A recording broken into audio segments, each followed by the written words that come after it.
3 साल हो चुके थे बेटे को अपना घर छोड़कर विदेश में बसे हुए।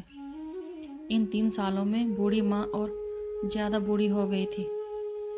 75 वर्ष की उम्र में सुलोचना देवी की याददाश्त काफ़ी कमज़ोर होती जा रही थी। उन्हें रोज़मर्रा की चीज़ें याद ना रहती, लेकिन जो उन्हें याद रहता वह था उनका बेटा। दिन हो या रात, एक पल भी ऐसा ना होता जब उन्हें अपने बेटे की याद ना आती।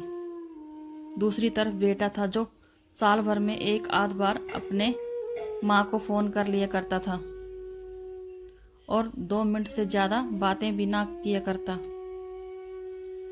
फिर भी यह बूढ़ी माँ टकटकी लगाए अपने बेटे का इंतज़ार करती रहती। दिन में बेटे का विदेश से फ़ोन आया। हेलो हेलो, सुन रही हो ना माँ?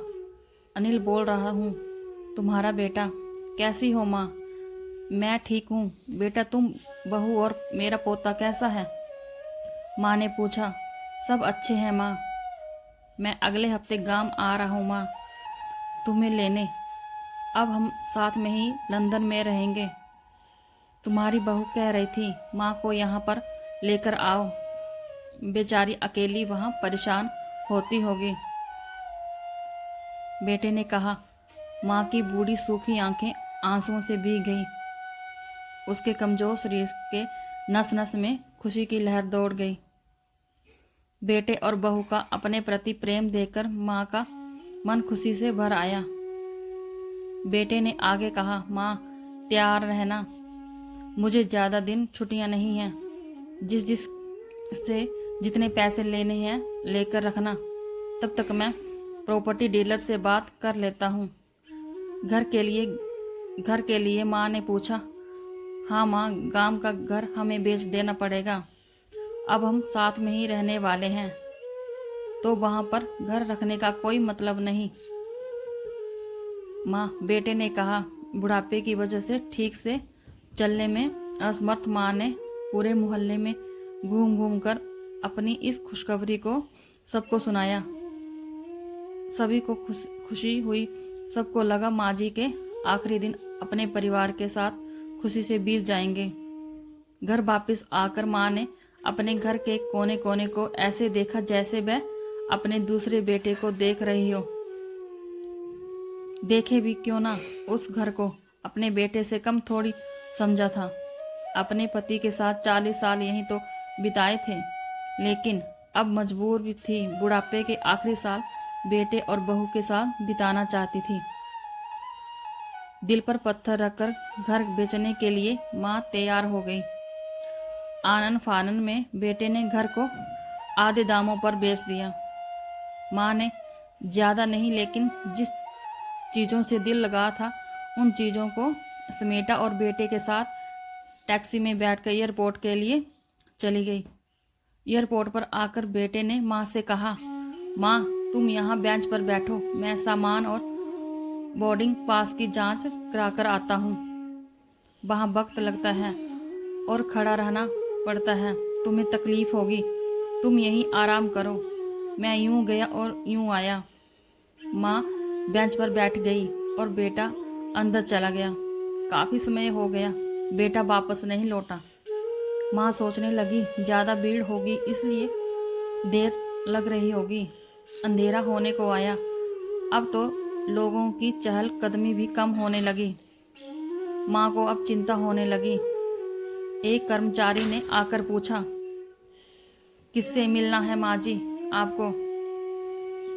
यहाँ पर क्यों बैठी हूँ? डरती हुई आवाज़ में सुलोचना देवी बोली, मैम मेरा बेटा अंदर सामान की जांच कराने गया है।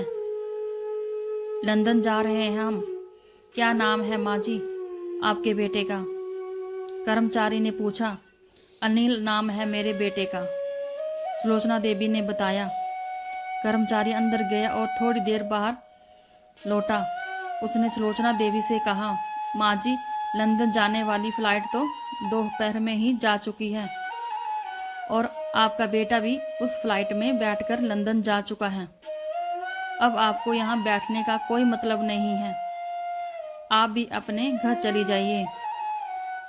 क्या जा चुका है और मैं घर जाऊं? घर माँ की आंखों से आंसुओं के सैलाब उठने लगे। जैसे तैसे माँ घर पहुंची। जो अब उसका था ही नहीं बिक चुका था, वो वहीं बरामदे में तुलसी के पास हो गई। घर के नए मालिक को उस पर दया आई तो एक कमरा किराए से उसको दे दिया। पेंशन के पैसों से खाना और किराए का बंदोबस्त हो जाता था। दिन बीतने लगे। कुछ दिनों बाद घर के नए मालिक ने सुलोचना देवी से कहा, माँ जी, आप अपने रिश्तेदारों के यहाँ पर जाकर क्यों नहीं रहती? इस उम्र में आपके लिए वही अच्छा होगा। अच्छा तो होगा, लेकिन अगर मेरा बेटा वापस आया तो उसका ख्याल कौन रखेगा? मेरा बेटा बहुत भोला है, उसे अपना ख्याल रखना बिल्कुल नहीं आता। मैं कहीं नहीं जाऊंगी, क्या पता कब उसे मेरी जरूरत पड़ जाए। माँ ने कहा, दोस्तों, सच बता रहा हूं, माँ की ऐसी बातें सुनकर मेरी आंखों में आंसू आ गए। किसी ने सच ही कहा है, पूत कपूत हो सकता है, लेकिन माता कभी कुमाता नहीं होती।